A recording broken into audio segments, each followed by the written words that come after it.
Ini adalah satu perkongsian daripada seorang individu yang telah lama menghidap penyakit kayap. Setelah mencuba suplemen Nistex, beliau mendapati penyakitnya menunjukkan tanda-tanda pemulihan. Berikut adalah mesej asal yang telah saya susun semula untuk lebih jelas dan teratur. Seorang sahabat saya sedang berikhtiar menggunakan suplemen Nistex untuk merawat sakit kayap yang dialaminya. Beliau kini mengambil dos 2 kapsul pada waktu pagi dan 2 kapsul pada waktu malam. Setakat ini, pengambilan telah berlangsung selama 4 hari. Menurut doktor yang merawat, kayap ini muncul dalam bentuk tumpukan kecil yang tersusun mengikut saraf di bawah kulit. Ia tidak akan hilang sepenuhnya dan boleh berulang jika sistem imun badan lemah. Simptomnya termasuk rasa sakit yang kuat dan kemunculan ruam merah di kawasan yang pernah dijangkiti, menandakan virus itu kembali aktif.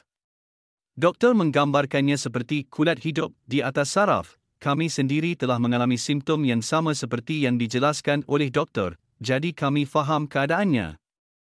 Malah, 3 orang doktor telah memberikan penjelasan yang serupa.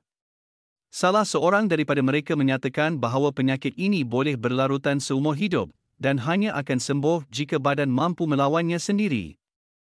Maka, kami cuba berdamai dengan takdir. Maklum balas terkini selepas pengambilan Nistex.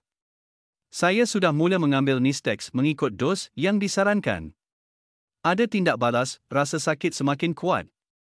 Tetapi saya faham ini mungkin sebahagian daripada proses pemulihan.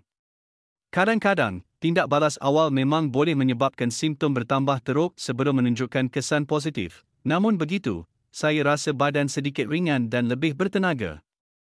Ini sesuatu yang jarang saya alami dengan ubatan lain. Nistex nampaknya cukup berkesan, alhamdulillah.